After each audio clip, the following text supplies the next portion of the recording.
C'est une jument qui est très fière, elle est très expressive dans son attitude, elle observe tout autour d'elle, elle est très intelligente.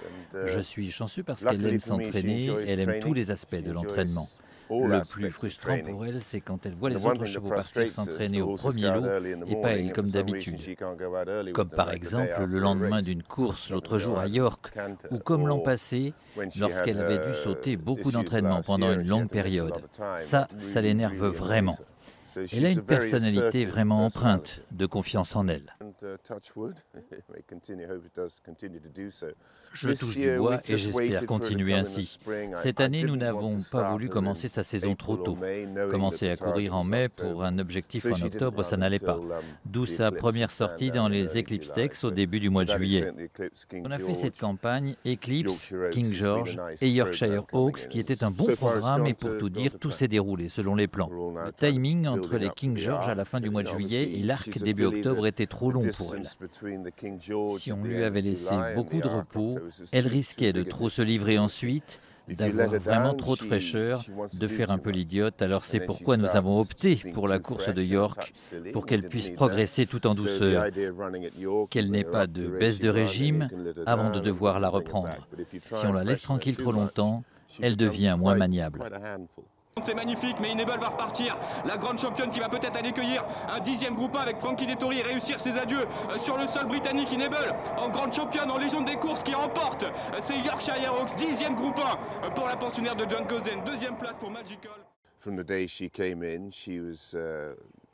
Depuis le premier jour où elle est arrivée, elle a beaucoup grandi en franchissant les paliers, en développant ce charisme. Cela a toujours été un véritable plaisir de l'entraîner. On ne peut que l'aimer puisqu'elle est du genre à être celle qui vous dit quoi faire plutôt que ce soit vous qui lui donniez des ordres.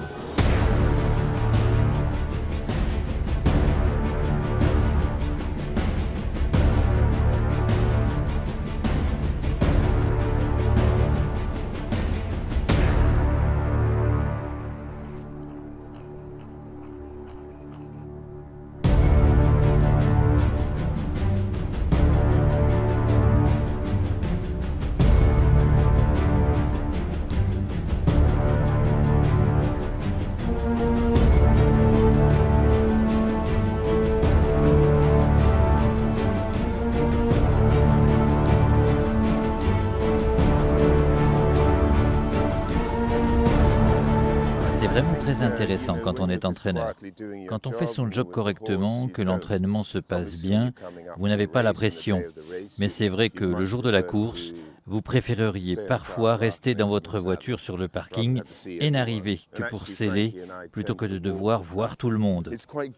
C'est ainsi que Frankie et moi, nous avons pris l'habitude d'aller faire le tour de la piste. Cela permet aux jockeys de se détendre et moi je profite de cet isolement depuis le milieu de la piste.